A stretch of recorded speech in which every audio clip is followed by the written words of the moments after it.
más me llama la atención, ¿verdad?, de este encuentro es que estamos representados en las comunidades, ¿verdad?, aledañas a Río Piedras y también la comunidad académica. Me acompaña el profesor Denis Rivera del Piso, Denis Fernández del Piso, perdón, siempre le cambio siempre, pero dice pero no hay problema. Pues sí, es un placer estar aquí y me encanta este grupo tan diverso, ¿no? Podemos decir, hablar de la diversidad libremente, que realmente es algo importante en este momento. Y creo que este tipo de acciones, este tipo de reuniones son importantes en estos tiempos, ¿no?, donde pues, ya no podemos estar dependiendo de la estructura, supraestructura, sino pues desde abajo, pues, ¿no?, crear espacios de discusión, investigación y de acción. Que pues, estamos para compartir. De hecho, recuerdo la última vez que hablamos, ya esto sería la cuarta vez que nos presentamos, y vamos a hacerlo de una forma como es una presentación, pero siempre abierto a cualquier interrupción y aquí vamos a tener como un diálogo. No encontramos, pero así que pues, no es así tan formal, ¿verdad? En algunos momentos me corregirá. Todo lo contrario, maestro, profesor. Ese contrapunteo también es parte de la esencia de este proyecto, que es una esencia de un proyecto transdisciplinario. Y de hecho, lo que vamos a presentar aquí hoy es parte de un programa, ¿verdad?, que hemos denominado el programa ITIACEO, del Instituto Transdisciplinario de Investigación y Acción Social de la UPR de Humacao, que ha sido subvencionado por la Fundación Nacional de la Ciencia. Y de hecho nuestra presentación es bien significativa porque y este programa en sí, ¿verdad?, es bien significativo para nuestra comunidad porque es la primera vez que se le otorga una subvención desde el programa GeoPaths de la National Science Foundation a una institución en Puerto Rico, y fuimos los agraciados, así que estamos celebrando todavía, aunque eso se tardó en el 2021, ¿verdad? Es además esta presentación bien significativa porque un proyecto como este, bajo las condiciones históricas que vivimos de censura, ¿verdad?, en la academia no podría ser posible. No podríamos estar hablando de justicia en un título como este. No podríamos hablar de cambio climático, que ya una palabra pasé porque ya no nos referimos, ¿verdad?, a la emergencia climática que vivimos como el cambio climático. Así que de verdad que es significativo que hayamos podido lograr esto, que hayamos podido utilizar los fondos de ese proyecto de investigación para llevar a estudiantes, dos cortes distintos, ¿verdad?, a una experiencia intensiva de verano en la Universidad de Colorado en Boulder, crear 4 cursos, ¿verdad?, transdisciplinarios para abordar el tema desde una perspectiva crítica, comunitaria, transdisciplinaria, y también pues el proyecto en sí, el programa más grande ha permitido esfuerzos como lo que es el Festival de Microrelatos de Cambio Climático de Puerto Rico, que ya va por su 3ª edición. Así que para nosotros es un gusto presentar este proyecto a nombre sobre todo de las comunidades de Río Piedras, ¿verdad?, de nuestra comunidad de estudiantes de UPR en Humacao y de nosotros, ¿verdad?, como equipo de investigación. Hablando de equipo de investigación, tengo una foto del equipo de investigación como tal, y me encanta la foto porque refleja el espíritu de este proyecto de investigación, ¿verdad?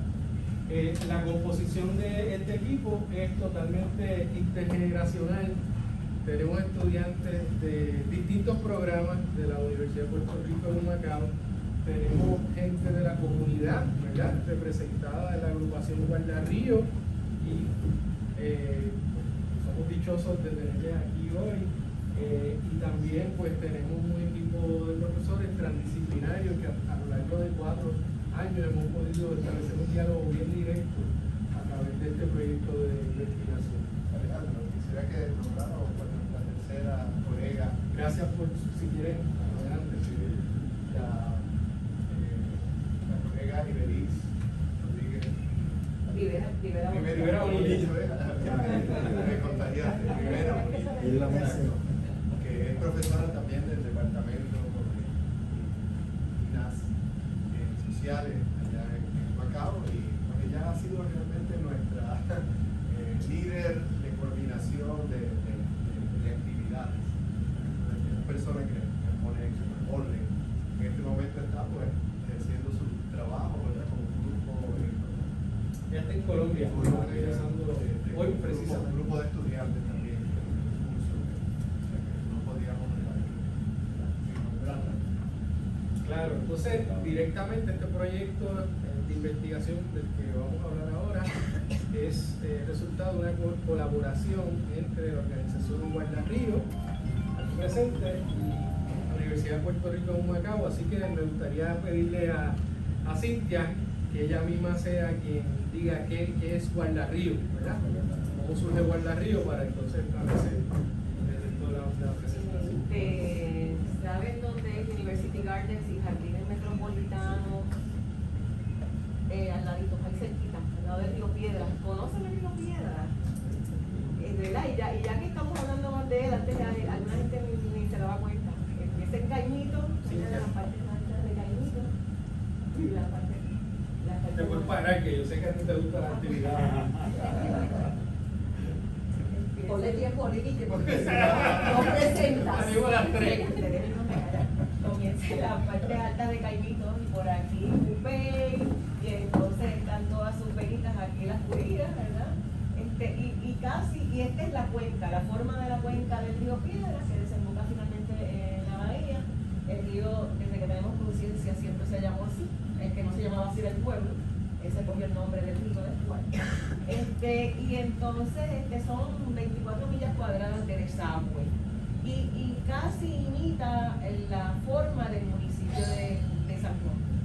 Es bien poquito lo que le queda fuera del municipio de San Juan a la cuenca del río Piedra, que es una chiquita por aquí, San Patricio, que queda en Guaynabo. Todo lo demás está dentro del municipio de Río Piedra, lo cual da la oportunidad de un manejo de cuenca político, de política pública, que eso no es como confuso para otras cuencas del país, porque otras cuencas se reparten entre varios municipios y allá que se pongan de acuerdo los alcaldes, imagínate. Pero así que surgimos en el 2020 cuando nos dimos cuenta, había unas perforaciones, unas maquinarias terribles. Las comunidades a lo largo de las quebradas y del río son diferentes historias, ¿verdad?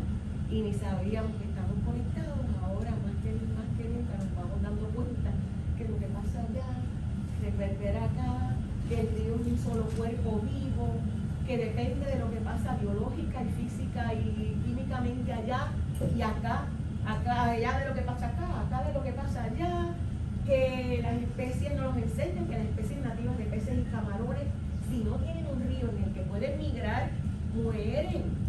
Se acaban las especies porque todas nuestras especies de peces y camarones nativos necesitan, cuando son bebés y larvitas, que sus padres los paren en el río, porque son de agua dulce, son peces y camarones, y tienen que migrar al mar, a la sal, donde están unos meses y luego se metamorfosean para encontrar agua dulce de nuevo. O sea, si los ríos de Puerto Rico no mantienen su conectividad de monte a mar, la especie nativa perece, ¿verdad?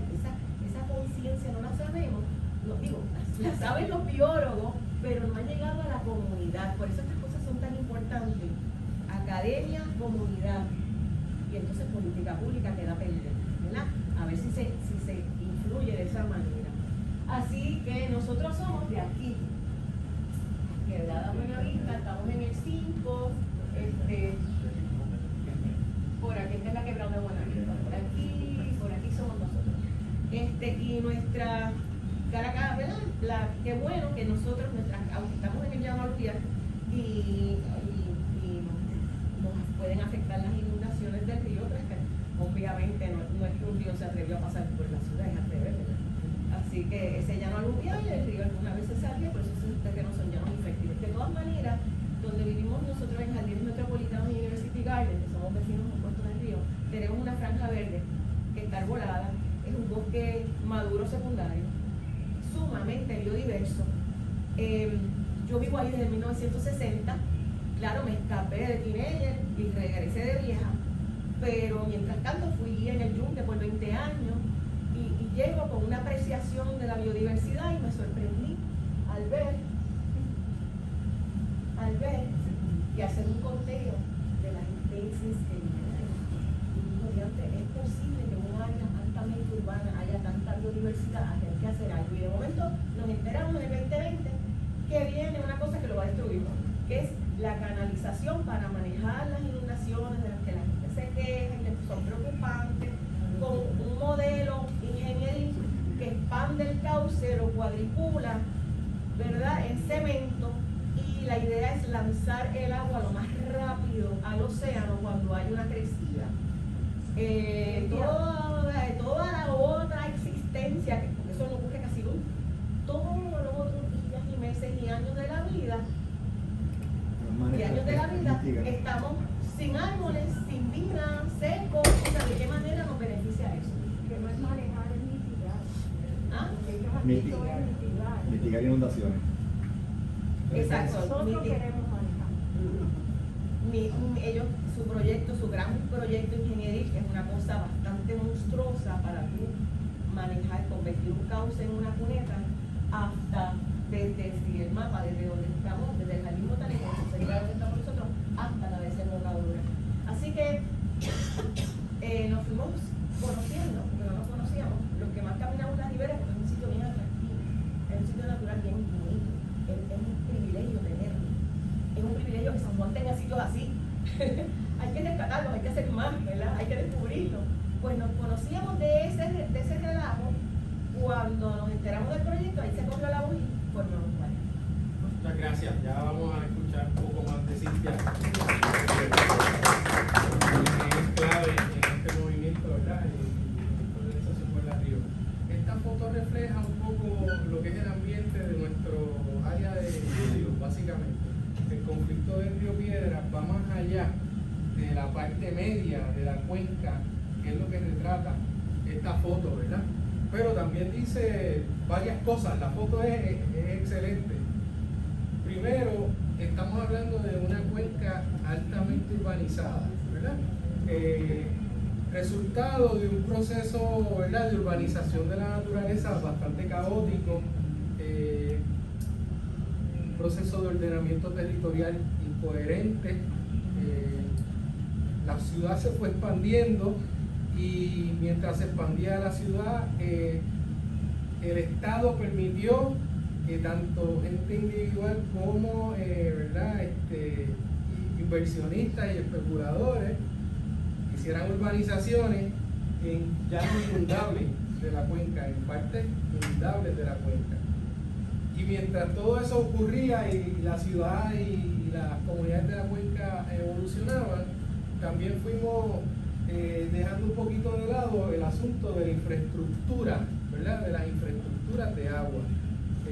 Y la infraestructura de agua se fue deteriorando, fue perdiendo la capacidad de responder a esa expansión, y también a partir de la ley promesa fueron desviándose fondos que antes estaban para este mantenimiento, pues ya no le llegaban fondos al Estado para atender este tipo de infraestructura. Así que ahora tenemos un problema serio en la ciudad de urbanizaciones, de inundaciones urbanas, ¿verdad? No tan solo en la cuenca de Río Piedras, pero en otras cuencas y en otras áreas urbanas de Puerto Rico. Y para mí este trabajo es central y bien importante porque el Estado, la política del Estado, no es únicamente canalizar el río Piedras, pero hay 13 otros proyectos de canalización, ¿verdad?, planificados para Puerto Rico, y no lo estamos discutiendo de la manera que deberíamos estarlo discutiendo.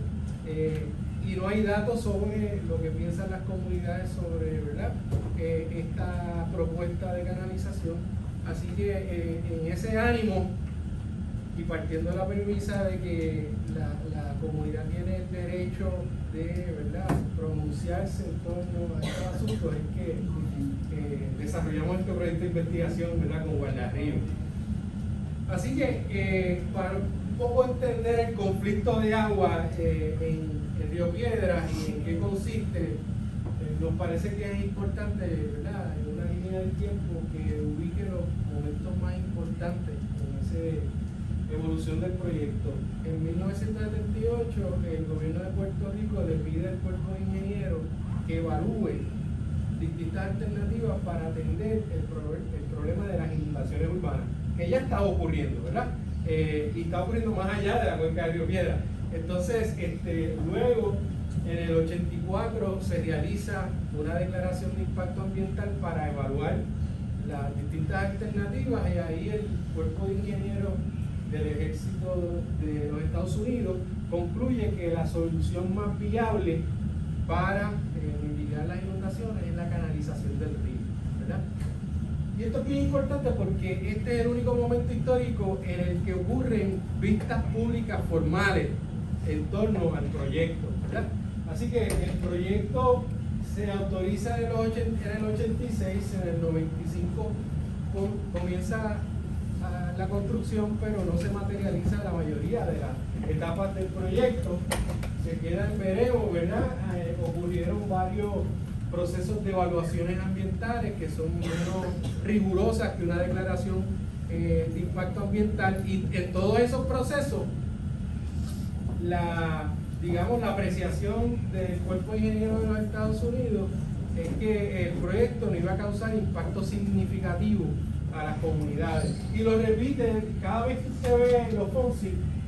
Se llama, son las siglas de Finding of No Significant Impact, y se repite por todos lados, pero aquí es bien importante porque en el 2018 se asignan fondos 100% del gobierno federal para retomar el proyecto, la construcción del proyecto, y en ese proceso de reanudación del proyecto ocurren unas validaciones, ¿verdad?, que hace la misma agencia del cuerpo de ingenieros, y ahí también determina que, dada la historia del proyecto, este proyecto no va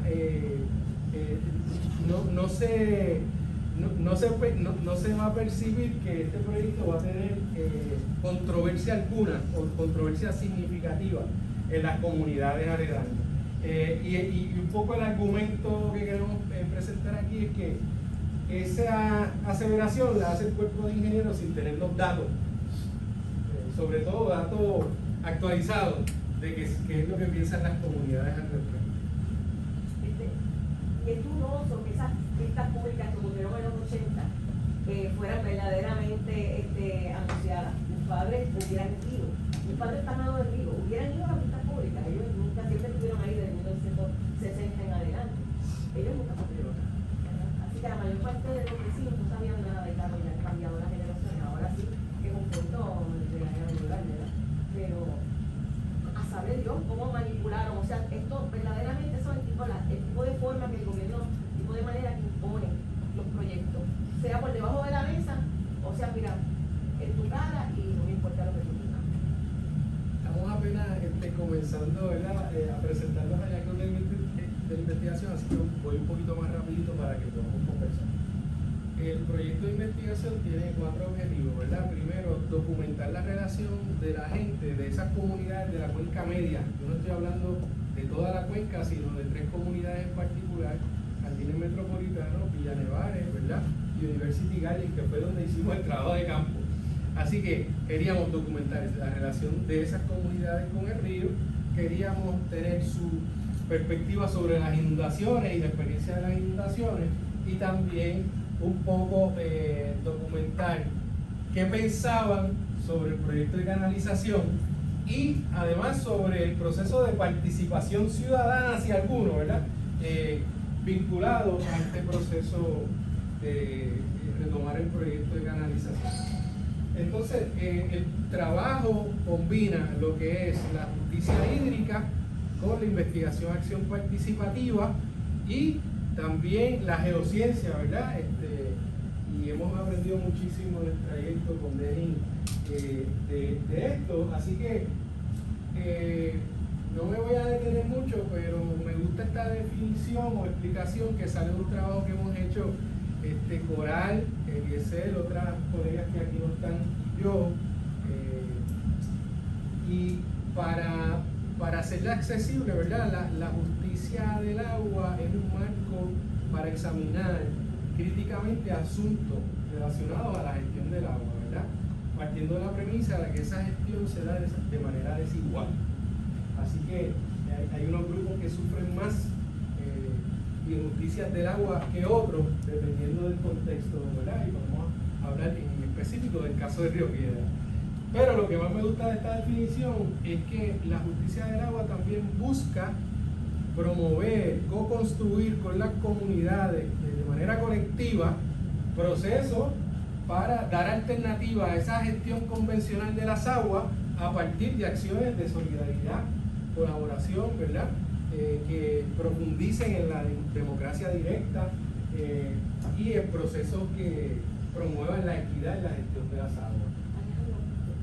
Sí. Solamente para dar el contexto del número de gente. En el chat de Guardarrío habemos 173 vecinos bien envueltos hace mucho tiempo que estamos en contacto. En la página de Facebook Amigos de Río Piedra habemos sobre 2.400 personas interesadas, no necesariamente vecinos. O sea, ahí tenemos, ¿verdad?, conexión constante de gente que sabemos que se alinean con estos conceptos de protección de los cuerpos hídricos. Pero el vecindario, que es a quien probablemente los políticos le preguntan, tiene más de 3.000 personas y nosotros no necesariamente alcanzamos a todo el mundo porque la gente tiene su vida y tiene otras cosas en mente, ¿verdad? Y entonces ahí cuando conocemos el día y nos van a dar la mano para poder hacer un censo muestra que sea fidedigno según los modelos de estadística, pues, con el cielo abierto, por lo menos tenemos una idea, pero tenemos mucho trabajo que hacer para seguir trabajando. Gracias. Entonces, afortunadamente contamos con la publicación, así que voy a ir, usted la puede acceder, hay copias también aquí para la gente que quiera una copia física. Por lo tanto, voy a pasar algunas cosas bastante rapidito. La literatura crítica sobre justicia del agua apunta a 4 dimensiones principales, ¿verdad?, para estudiar los asuntos de injusticia, dinámicas de injusticia. Me refiero a la distributiva, que parte de la premisa de que los problemas de agua se experimentan de manera socialmente diferenciada en distintos contextos, la participativa representativa, que parte de la premisa de que las comunidades, las ciudadanos, ¿verdad?, tienen derecho a participar directamente del proceso de toma de decisiones sobre diversos asuntos de agua. La dimensión sociocultural, que parte del respeto de las relaciones entre la gente, distintos grupos sociales, y el paisaje hídrico, ¿verdad? Hay relaciones históricas, por ejemplo, de las comunidades de Río Piedra con el río, y entonces de repente no estamos considerando en la política pública esas relaciones, las estamos minimizando, ¿verdad? Y estamos minimizando lo que representa matar el río para estas comunidades.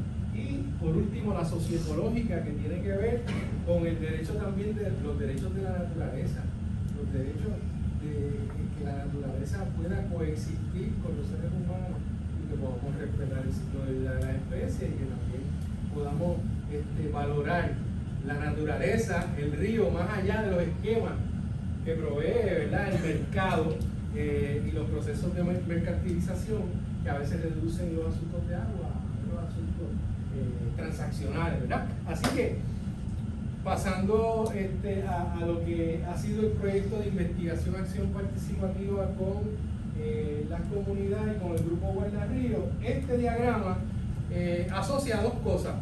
Uno, las etapas principales de lo que es el proceso de investigación acción participativa, ¿verdad? Y 2, la experiencia directa de las comunidades, de los grupos de estudiantes que participaron de este proyecto y la comunidad, el equipo de investigación en este proceso. Yo no sé si puede observarse bien en la foto, ¿verdad? No sé cuánta calidad, ¿verdad? Voy a rayar por la calidad, pero los grupos de estudiantes con la comunidad, con el equipo de los profesores, pasaron desde procesos de familiarización de la cuenca, familiarización con las comunidades, hasta procesos de diseño del cuestionario, de trabajo de campo, puerta por puerta en las comunidades, de talleres para hacer esas entrevistas con la comunidad y también de procesos de divulgación que se dieron más allá del proceso específico, ¿verdad? De trabajo de campo allí. Es parte esencial, ¿verdad? Queremos compartir los hallazgos de la investigación con la comunidad y aquí vamos parte de esa foto del proceso participativo. Para ir de lleno a los resultados, la investigación tiene un acercamiento mixto. La investigación combina lo que es la investigación cualitativa con la cuantitativa y desde ahí, pues uno de los elementos centrales de esta investigación tiene que ver con la realización de 258 entrevistas puerta por puerta que hicimos en estas comunidades, ¿verdad? Y ya mismo Denny va a hablar un poquito de la estrategia de muestreo que fue bastante bien pensada. Pero para mí es esencial decir lo siguiente: yo no había estado en un proyecto de investigación todavía en donde 39 personas estuvieran haciendo entrevistas, ¿verdad? 11 de la comunidad mano a mano con nuestros estudiantes y con la facultad, 24 estudiantes y 4 profesores. Quiero aprovechar para agradecer al profesor, por ejemplo, Rafa Díaz Torres, que fue con nosotros a hacer entrevistas y que también llevó estudiantes a realizar entrevistas. Más allá también de la gente de la comunidad que se estostuzó, por decir alguna palabra, en este proceso por nosotros, y fue un proceso bien riguroso desde, digamos, talleres, para ponernos de acuerdo, entender bien la parte ética de los procesos de investigación y todo lo demás. Así que también en ese proceso nosotros realizamos investigación partícipe, acompañando y participando activamente con la comunidad de diversas actividades, tales como ferias educativas, procesos de activismo ambiental como el que ven en pantalla, conferencias de prensa, etcétera. Y eso también nos dio un contexto importante, vistas públicas, ¿verdad? Presentando ya los hallazgos de esta investigación en esas vistas públicas, y pues vamos un poquito a la estrategia de muestreo para continuar con los hallazgos de la investigación. Bien, dado la importancia, porque representa representaba por este estudio, representa ahora con los resultados, pues entonces tratamos de hacerlo lo mejor posible, ¿verdad? De tal forma de que fuera algo pues comunicable y presentable a todo nivel. Entonces, como hay 3 comunidades envueltas, pues lo primero que ocurrió fue que fuera lo que se llama pues, un muestreo estratificado, es decir, que cada comunidad pues, estuviera bien representada de acuerdo a su tamaño. ¿Cómo supimos el tamaño en términos de muestra? Bueno, nuestra unidad de muestreo es la residencia, y entonces utilizando los datos del censo que tienen bloques de información, pues pudimos contabilizar el número de residencias que, de acuerdo al censo, estaban habitables y ocupadas, ¿verdad? Cosa que no fue 100% el caso, como por ejemplo en el Caribe metropolitano, donde pues, tuvimos que descartar algunas residencias que estaban siendo usadas por otro propósito o no estaban siendo utilizadas. Así que entonces, pues, propusimos trabajar con un 95% de confianza, que es pues, más estadísticamente un estándar, y pues un 5% de margen de error para cuando se hicieran las comparaciones, que también es más o menos estándar. Claro, también tendríamos que ajustarnos a lo posible, ¿verdad? En términos, porque miren, estamos hablando que toda la comunidad eran 2.407 unidades de vivienda que había que entrevistar. Pues entonces, pues aquí tenemos las cantidades teóricas. La realidad pues es que no pudimos conseguir todos los números, ¿verdad? Pues, todos los esfuerzos que tuvimos como 3 meses, más o menos. De 3 a 4 meses. 3 a 4 meses, ¿verdad? Pero entonces, bueno, con lo que tuvimos, entrevistas de buena calidad, o sea, donde se completaban correctamente, pues entonces tenemos aquí los resultados, pues el margen de error que conseguimos, pero tomando en consideración todo lo que hicimos, la 258, eso representa 95% de confianza y 5.8 de margen de error. Bien, ¿cómo hicimos la visita?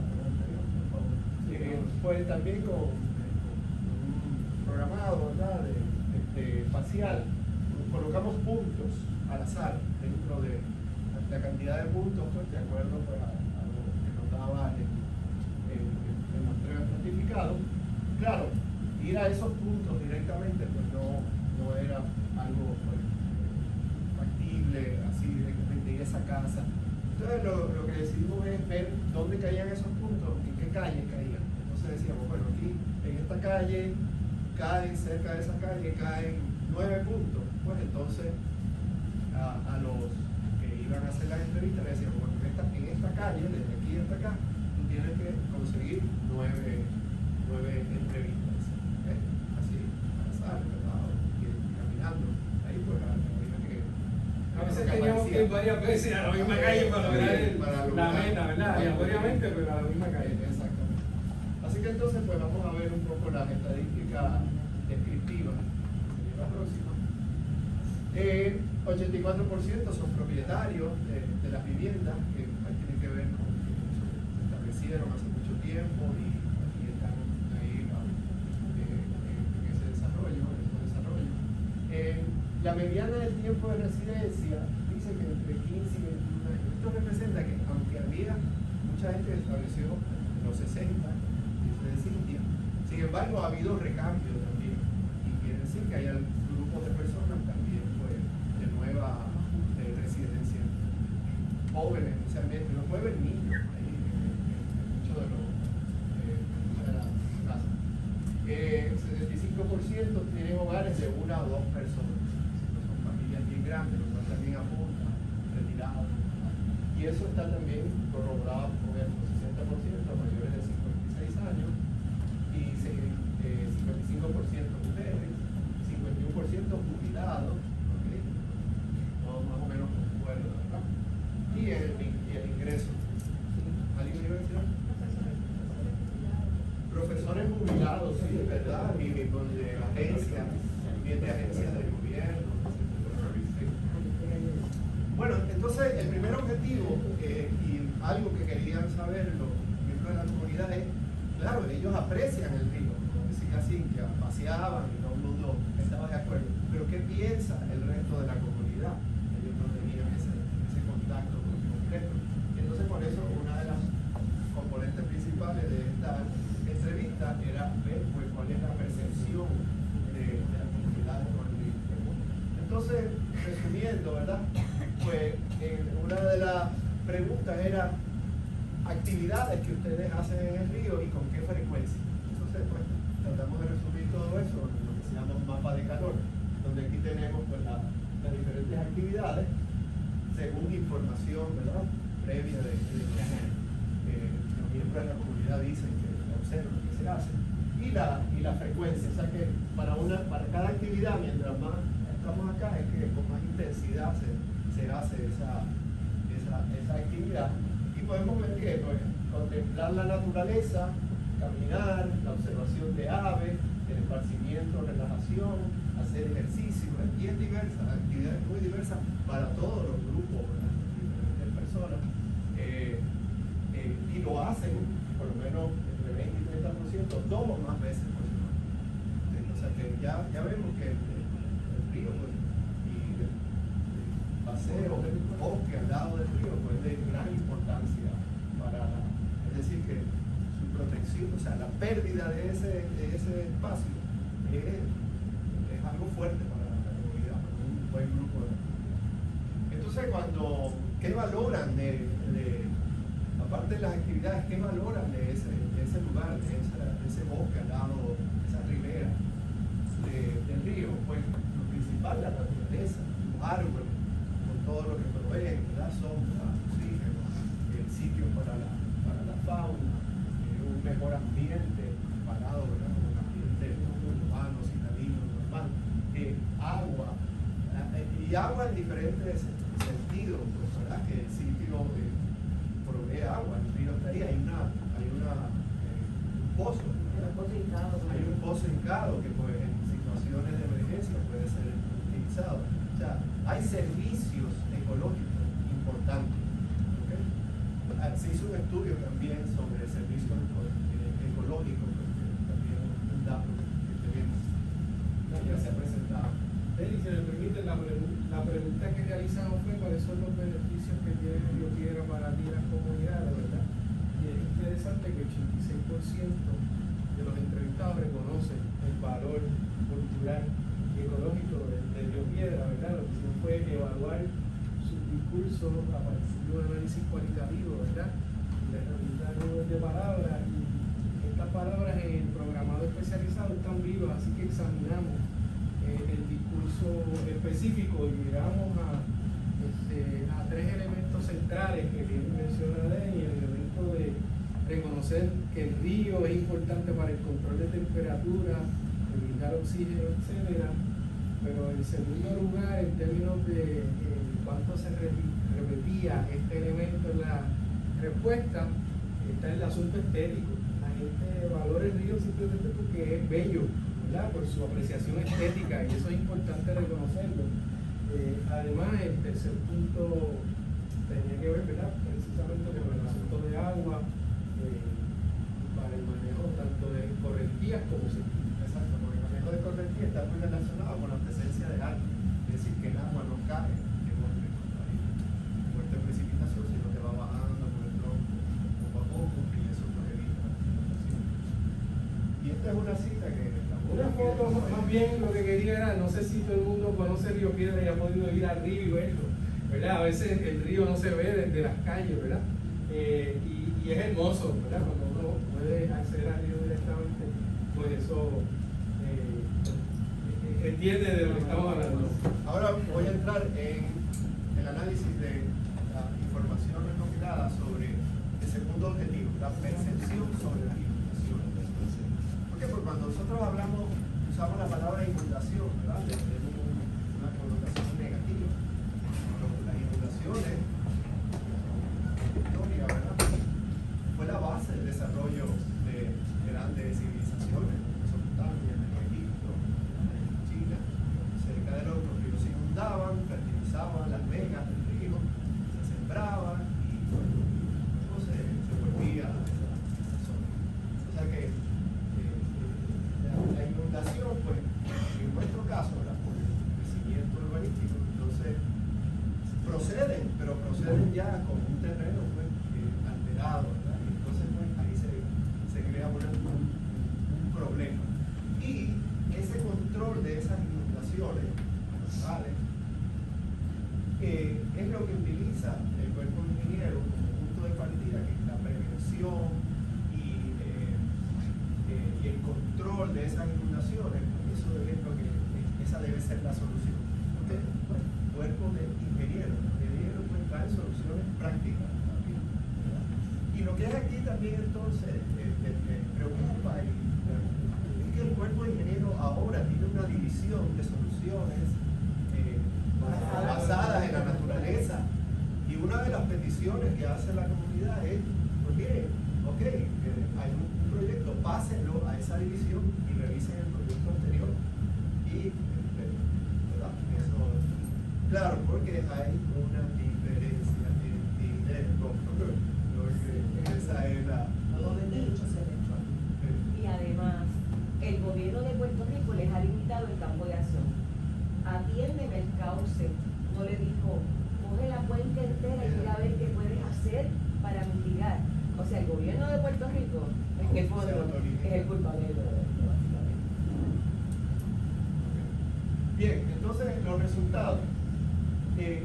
Las experiencias con las inundaciones. 26% indica que se inundó, llegó a entrar agua a la residencia con daños diversos, desde poco a más o menos. Esto ocurrió principalmente en los que están cerca, pues, del lado del río. Pero vamos a ver pues, también cómo eso ha evolucionado en términos de qué tan problemático es. 65% de las inundaciones en la calle. Ahora, aquí hay un dato importante que no tenemos los resultados directamente, pero que yo se los contestamos. La mayor parte de esas inundaciones en la calle son Villanevales, lo que reportan esas inundaciones.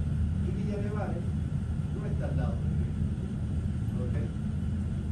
De hecho, si se observan mapas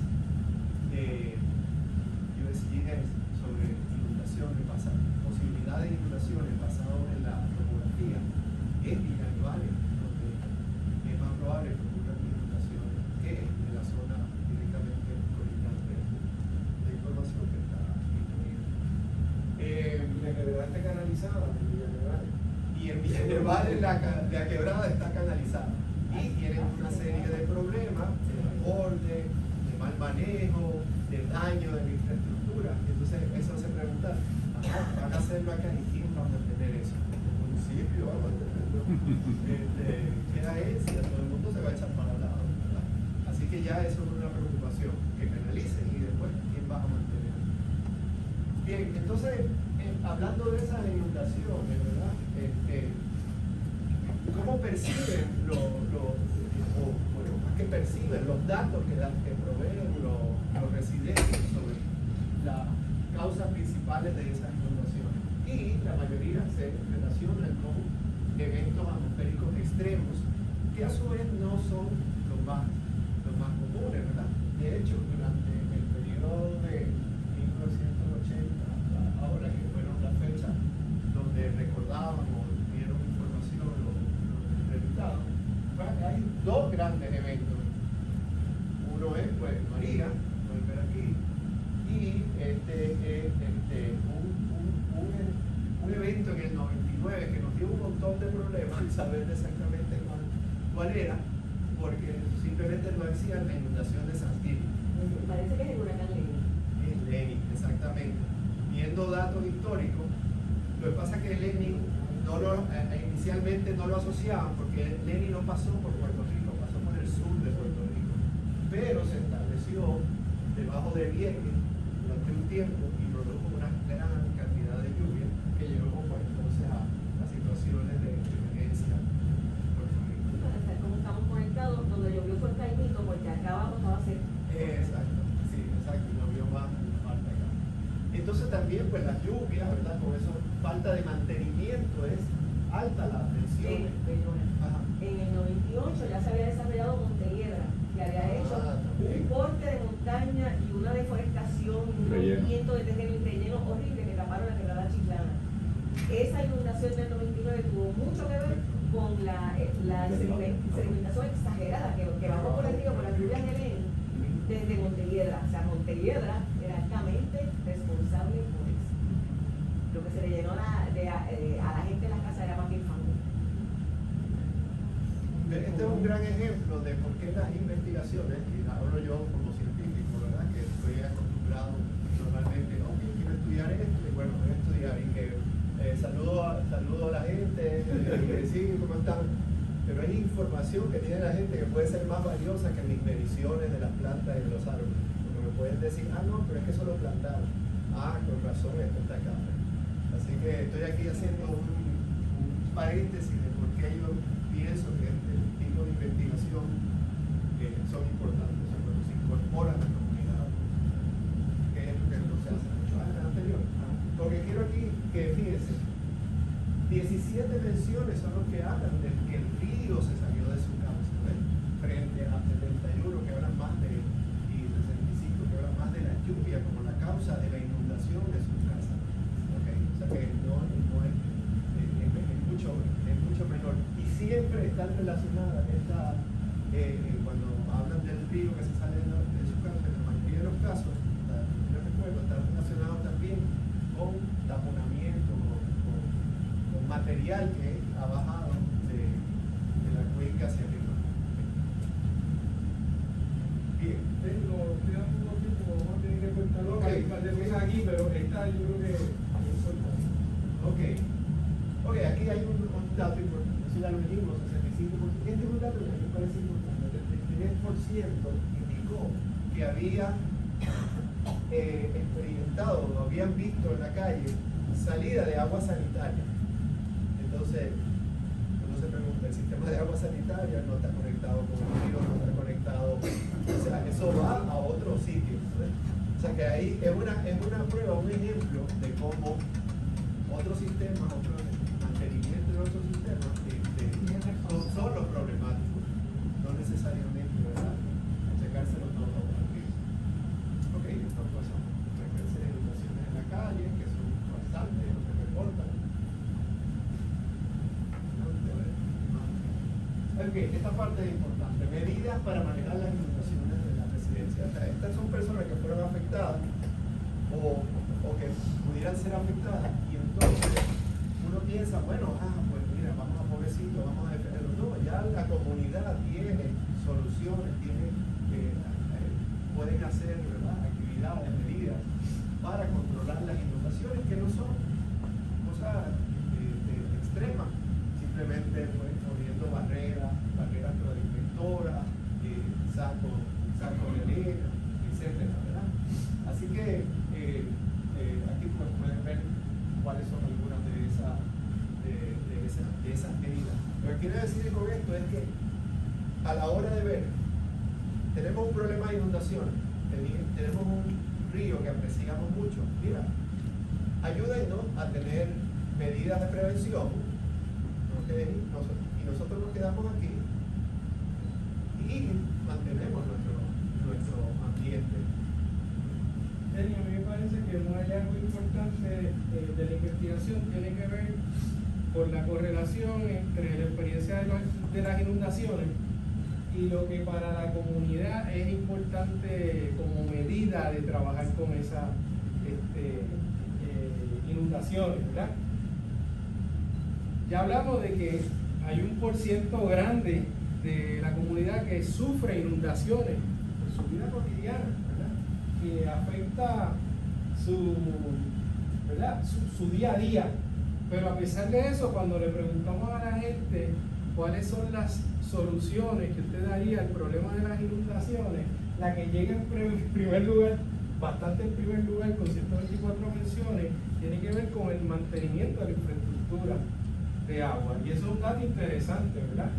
Uno pensaría que si la gente está experimentando las inundaciones constantemente, pues quiere salir del problema y vamos a canalizar. Pero cuando tú ves la canalización de ese universo de personas que entrevistamos, solo 27 menciones apuestan a la canalización como salida a la situación de la inundación. Un detalle con estos 27. Claro. Una buena parte de esos 27 se refieren a canalización en otro lado del río, hacia abajo, hacia donde sea, pero no es un río. ¿Okay? Así que también eso hay que tomarlo en cuenta. Entonces, para terminar la presentación, yo creo que un poco los hallazgos de la investigación más centrales para el asunto, para que se entienda bien, porque el conflicto del Río Piedra es un asunto de justicia, tiene que ver precisamente con lo que piensa la comunidad en torno tanto al proyecto de canalización como al proceso de participación, si alguno relacionado a esto. Le preguntamos a la comunidad si conocía el proyecto de canalización de Río Piedra, y 65% de los entrevistados dijo conocerlo.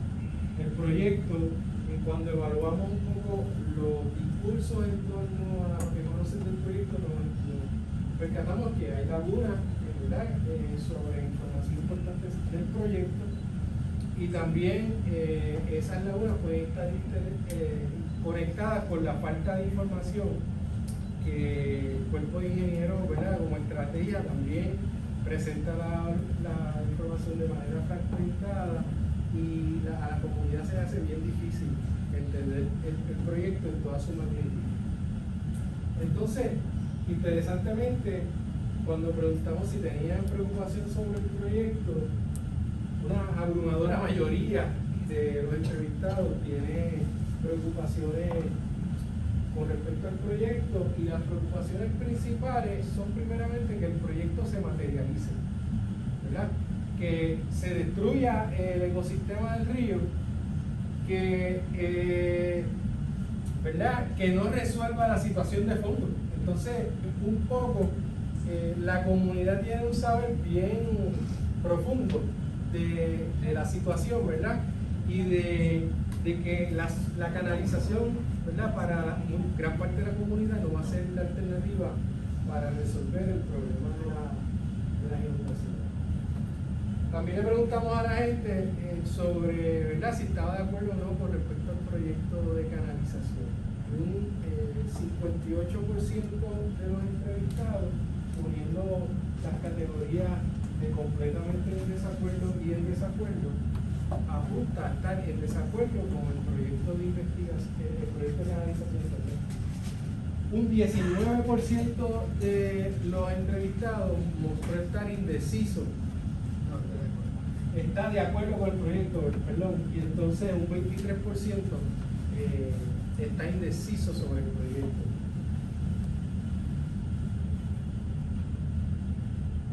Ahora bien, también le preguntamos a los residentes de estas comunidades sobre el proceso de participación que se ha llevado a cabo por parte del Cuerpo de Ingenieros y el Gobierno de Puerto Rico.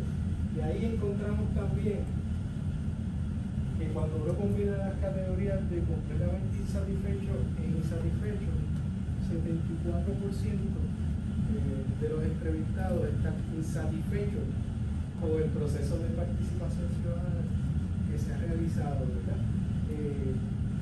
Entonces, un poco resumiendo parte de los hallazgos de la investigación y ya moviéndonos hacia una reflexión para poder tener un diálogo más abierto con el grupo, a nosotros nos parece que el caso del Río Piedra es un caso claro de injusticia ambiental donde se está imponiendo un proyecto de canalización sin haber retomado las conversaciones formales sobre lo que representa este proyecto para la comunidad y sin tener los datos actualizados de lo que piensa la comunidad sobre este proyecto.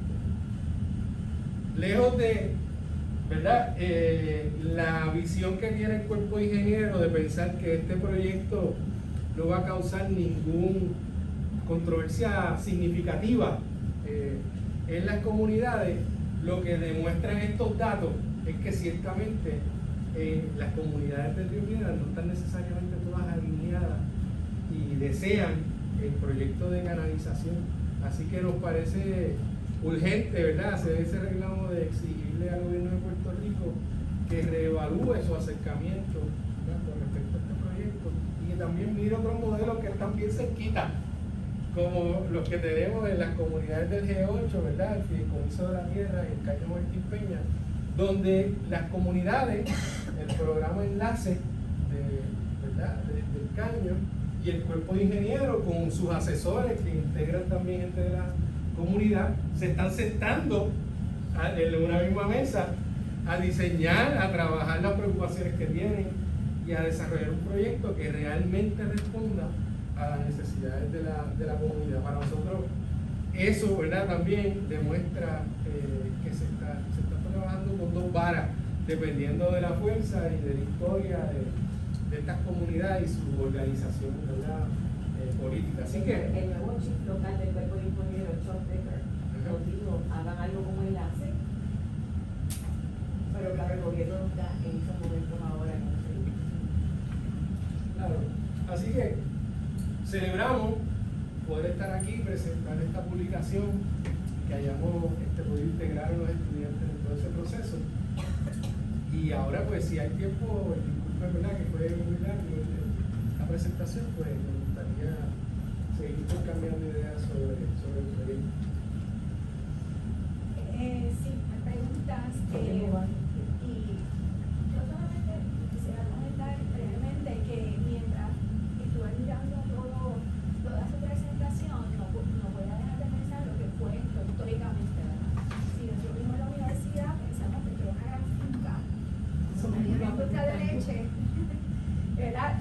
Pensemos en esa zona rural, que era esta zona, ¿verdad?, con actividad agrícola. De hecho, el Jardín Botánico de la Universidad de Puerto Rico era la gran finca, ¿verdad?, una gran finca de caña.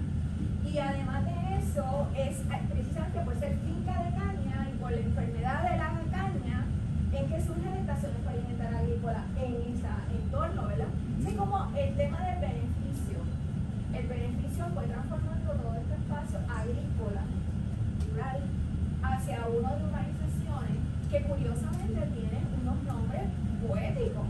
Jardines Metropolitanos. Y el otro Gardens, ¿cómo se llama? University Gardens. Entonces, a mí me parece que hay un enlace histórico importante para reflexionar lo que fue este periodo antes de lo que se está viviendo ahora, ¿verdad? La importancia que toda esa actividad tuvo en torno al río y a la riqueza agrícola agrícola de esa zona. Así que ese detalle que pensé todo el tiempo, que ese enlace con Victoria también es Sí, importante. sí. Yo no voy a Sumamente monopolizar, por favor, que hay preguntas, hay comentarios.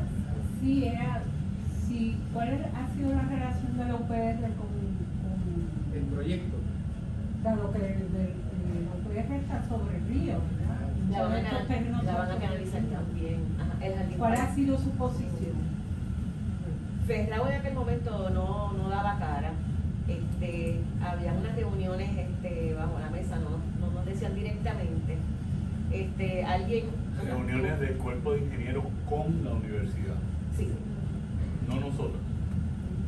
Y frente al juez Cueva, algún representante de la universidad, no sé de qué categoría, decía, no sé lo que van a hacer ahí en Tuba ahí que no molestan.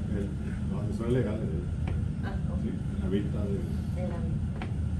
Porque esa es la experiencia que ustedes mismos han encontrado, ¿verdad? Que el cuerpo de ingenieros se reúne por diferentes actividades. En las últimas décadas el gobierno en poder impulsa el proyecto.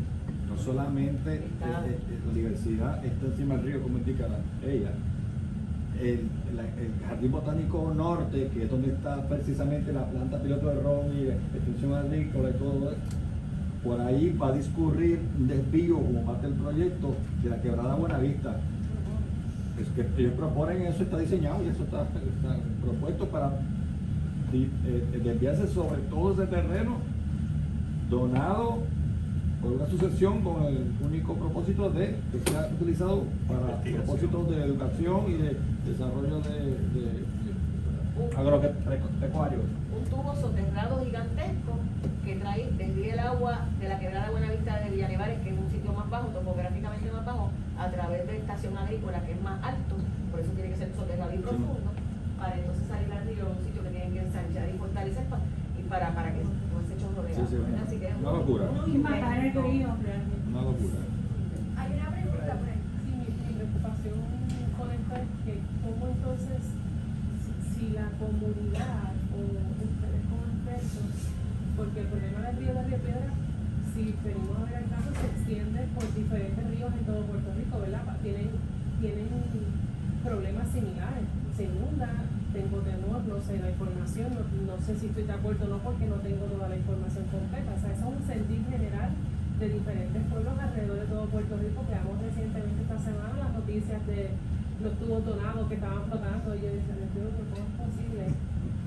Realmente hay una parte de esta investigación que esté vinculada más bien a desarrollar una iniciativa, o sea, una idea para el cuerpo de ingenieros, porque el cuerpo de ingenieros puede ser que tenga la idea concreta por la parte, por ser los expertos, ¿verdad? En este campo, pero los sociales, ¿verdad? Nosotros, los historiadores, como que tenemos alguna herramienta para desarrollar alguna idea que ellos puedan concretar con la ingeniería, ¿verdad? Porque tenemos que de alguna manera parear esas dos ramas, ¿verdad? No sé, como que... En las reuniones, nosotros hemos estado a la par con la Alianza por la Cuenca de Río Piedra, un grupo de científicos que lleva 10 años estudiando la cuenca y tratando de sugerirle al cuerpo de ingenieros preguntas a hacer, pero para hacer un modelo y decirle al cuerpo de ingenieros, coge esto, hace falta millones de dólares también, ¿verdad? Así que le tocaría al cuerpo de ingenieros hacer el modelo, por eso fui atrás, ahorita dije, es culpa del gobierno de Puerto Rico, que le dice al cuerpo de ingenieros, no me hagas nada fuera del cauce, pero es que el gobierno de Puerto Rico tenía que decirle al cuerpo de ingenieros, considérame la cuenca entera y ver qué medidas de retención tú puedes hacer en la cuenca entera, que incluye preservación de bosques o restauración de espacios. Así que el cuerpo de ingenieros tiene las manos atadas, pero en reuniones con esos científicos, que algunos de los vecinos a veces estamos allí, ¿verdad?, para dar nuestra postura, el jefe le dijo a Ariel Lugo, ¿verdad?, el ecólogo, pues provéeme un modelo, y Ariel Lugo le contesta, pero eso es lo que los chavos, yo te puedo ayudar en qué preguntas hacer para el estudio, cuáles son los assumptions, ¿verdad? Así que está ese TGMN. Guardarrío, somos un puñado de vecinos, como saben, pero estamos tratando de conseguir fondos for HAM ahora con la EPA, que ahora se complica, para hacer proponiendo modelo de la cuenca, justamente haciendo ese esfuerzo. Trabajaría con nosotros PJ Santa, que trabajó en soluciones basadas en la naturaleza en Singapur, ¿verdad? Trabajaría con nosotros el planificador David Carrasquillo, y cogeríamos el insumo de varios científicos y entonces volveríamos a la comunidad.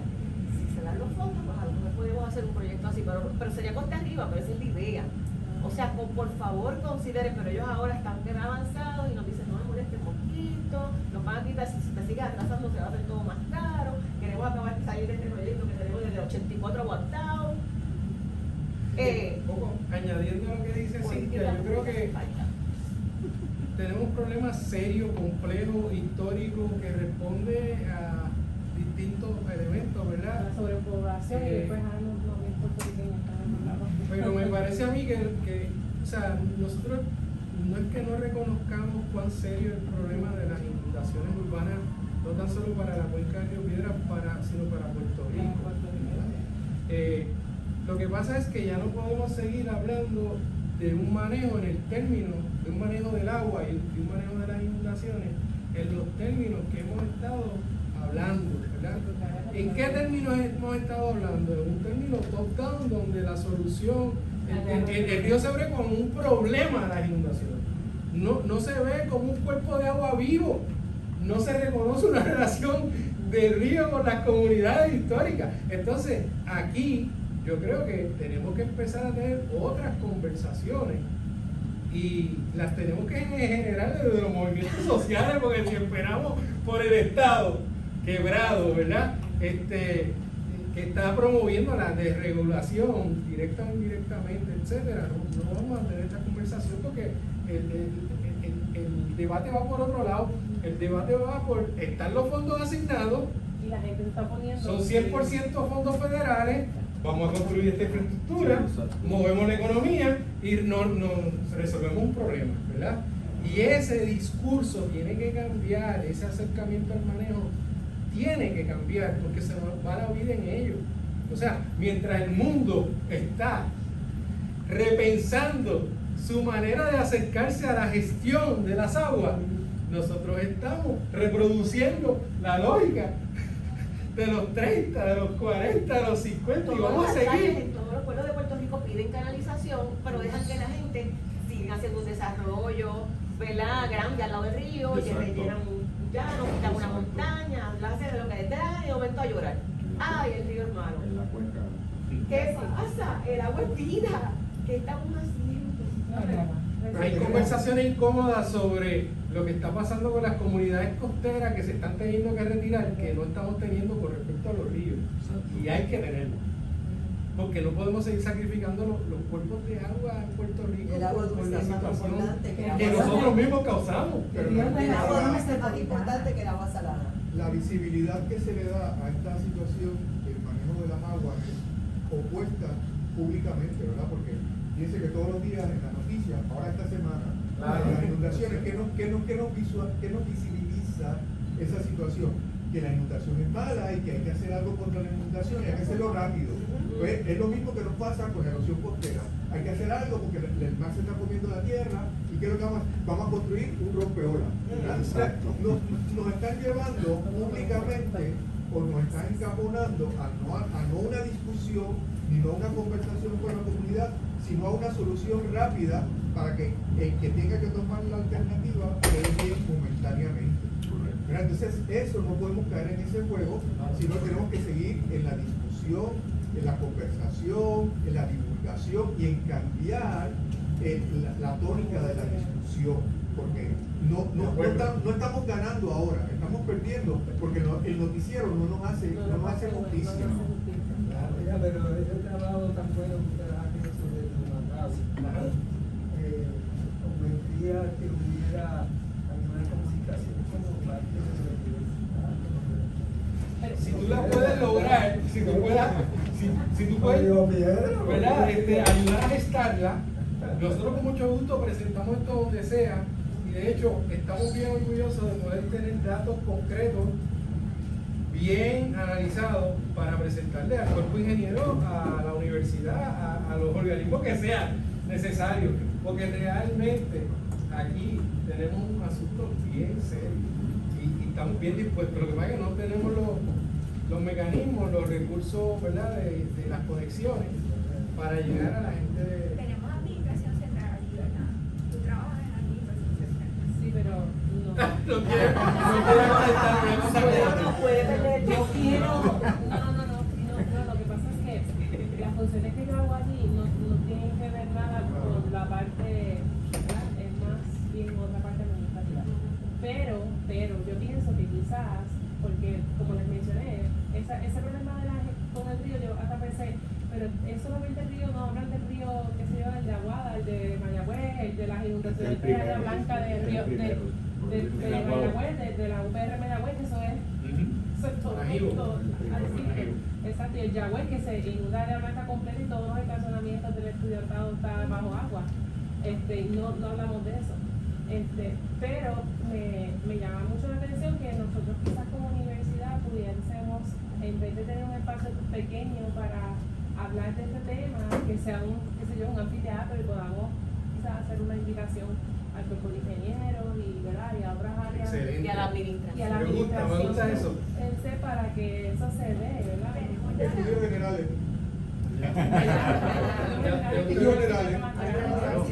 Ojalá y podamos. Tenemos buen anfiteatro, tenemos una buena facultad. Para que eso Y hay que traer representantes de la administración que tienen todo que ver en el proceso de decisión de este proyecto. Por favor. Sí, yo solamente quería aportar una nota positiva. Yo pienso que a veces no hay que tener dinero, a veces nos enfocamos en el dinero, a veces son las relaciones, las redes. A mí me parece que no solamente organizaciones vinculadas al agua, al río, al mar, a la tierra, el fideicomiso de la tierra para la naturaleza, Casa Pueblo, todo lo que tenga que ver con todas esas redes, me parece que son importantes porque todo se relaciona a la naturaleza. El puente que estaba aquí representado. La naturaleza hay que verla integrada y todas se relacionan. Estamos integrándonos con toda esa gente. Yo creo que sí hay recursos. Hablaba la profesora ahorita, que es un comentario quizás aparte de la importancia que tiene interrelacionar las diferentes disciplinas, ¿verdad? Y les digo lo del asunto mencionó también lo del asunto de la historia, y yo recuerdo, no recuerdo decir el año, yo sé que tenía como 6 años yo, que en mi casa se entró el agua del río, y mi abuelo tenía una conexión con el señor Luis de Rincón, que tenía mucho dinero, porque yo vengo de Rincón, yo soy del municipio de Rincón, y mi abuelo vino con una gran máquina a salvarnos de la inundación. Él venía montado en una máquina de la cavadora, con esa máquina, porque el señor Ruiz, que era el dueño de la caña, le prestó la máquina para ir a salvar a su familia, que estaba su nieta, su hija, con mi otra hermana. Y vino él con la máquina y nos llevó hasta un sitio seguro que era más hacia la izquierda, porque era donde estaba su casa, que era más grande, donde vivía yo. Y yo recuerdo ese mismo diálogo del problema del río, del problema del caño, que hoy por hoy es una gran canalización porque recogieron todas las aguas y esa área es totalmente muerta. Inhóspita. ¿Ah? No tiene vida. Porque ahora mismo esa canalización, y estoy hablando de Rincón para los que, ¿verdad?, no sé si se conocen, cuando uno va en dirección hacia el pueblo, hay una gran canalización de agua que eso no tiene nada allí más que piedra y... Pero antes, toda esa agua corría por todo Rincón, por diferentes áreas, y hay áreas incluso que mataron el movimiento del agua, porque hay áreas que están con agua acumulada hace mucho tiempo, porque ya el agua no pasa por esa área que era por donde pasaba, porque ahora la desviaron por este gran canal. Lo importante que es el hecho de tener el conocimiento histórico basado, ¿verdad?, en todas estas situaciones, porque ahora mismo yo veo ese verdor allí y me da tanta pena que no vaya a existir en un poco tiempo, porque el Rincón pasó y esa canalización resolvió el problema, porque no le puedo decir que no, ya el agua no se corre, pero añadimos otro problema, que es la falta de vegetación en esas áreas donde están las cuencas.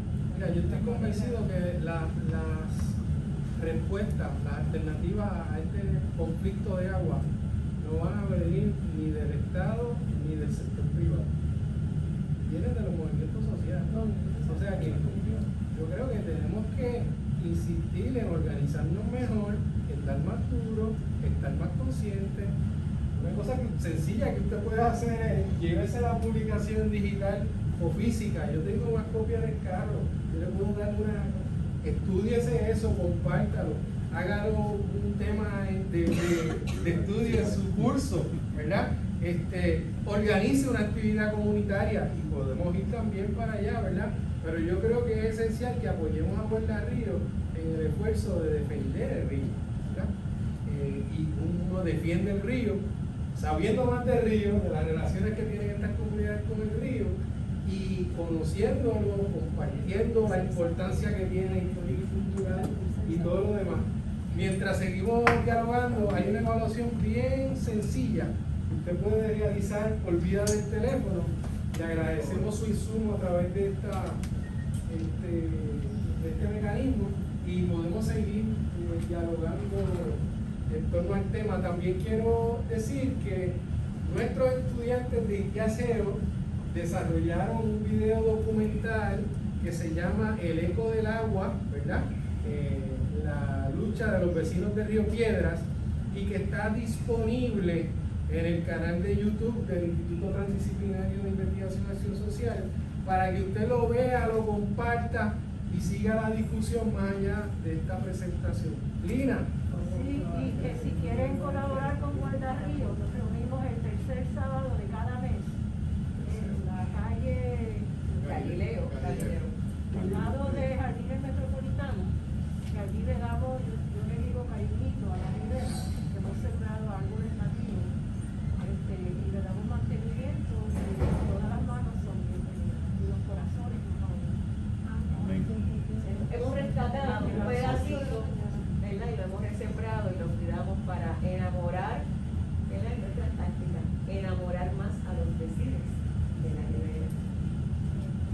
Este es un espacio pequeño, pero están bienvenidos todas las veces que deseen anunciar y presentarnos los hallazgos, mantener el foro dentro de la universidad, y de aquí lo sacamos allá afuera y los estudios generales también, por supuesto, que también es mi casa. Así que muchas gracias por acompañarnos, ha sido un gran diálogo. Felicidades a los colegas, que se me olvidó preguntarle cómo hacen estar en Humacao y hacer todo este trabajo de campo en Río Piedras. Fue un trabajo logístico muy duro. Nuestros estudiantes a veces no tienen cómo llegar a Río Piedras. Tuvimos que organizar guagua, tuvimos que usar los fondos de NSF para poder traer a nuestros estudiantes. A veces tuvimos que nosotros proveer almuerzo, ¿verdad? Una visita después del trabajo de campo, pero estamos bien contentos porque la experiencia que ellos han tenido en este proyecto no se puede repetir, es incalculable, y además pues estamos hablando solo del proyecto específico con Guarda Río, pero este programa es mucho más amplio que eso. Una pena que Iberit Rivera Bonilla, que es parte esencial de este proyecto, no esté aquí con nosotros hoy, pero entre Iberit, Denny y yo hemos logrado, ¿verdad? Realizar y trabajar varios componentes dentro del programa grande de investigación. Y yo cuando lo pienso ha sido casi un milagro. Entonces, cuando veo ahora, quiero cerrar con esto, cuando veo ahora lo que nos está pasando con respecto a no tan solo los fondos federales, ¿verdad? Y el acceso que tenemos como investigadores a los fondos, pero además la respuesta de la institución, que es lo más que me preocupa a mí con respecto a eso, pues me apena que pues yo puedo prescindir de los fondos federales, chévere, y ubicar tal vez otras fuentes de fondos. Me va a tomar un tiempito, ¿verdad? Pero no lo voy a poder hacer de la misma manera, ¿verdad? Estos estudiantes fueron gastos pagos, una semana, a tener una experiencia de investigación y encuentro con otros investigadores en el tema, en una institución de punta, ¿verdad? Mundialmente reconocida por asuntos de cambio climático, de la emergencia climática, ¿verdad? Tuvieron la oportunidad de ir a las comunidades marginadas del país, en el sur, Salinas, Guayama, sentarse con el movimiento de ahí debajo, ¿verdad? Y ver de primera mano los asuntos de injusticia ambiental que allí se dan a causa de que nosotros tengamos energía, por ejemplo, ¿verdad? El otro sector, el resto del país.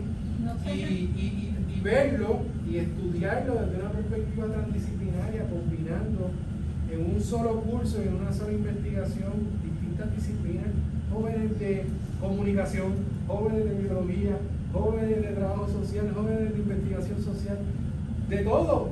Y lo que generaron, ¿verdad? Y la comunidad que hicimos por espacio de un año y medio con ellos, estando ahí, participando en otras actividades, es realmente bien doloroso que ahora pues tengamos que hacer más con menos o seguir más o menos haciendo lo mismo con menos y quien se impacta más son nuestros estudiantes, ¿no? Y eso es lo que tenemos que reflexionar como hay un comunidad. elemento que hay que destacarlo y ellos no lo van a decir, pero fueron fundamentales en sus cualidades: consistencia, esfuerzo, sacrificio, o sea, y además, o sea, un gran empeño en que esto saliera. Así que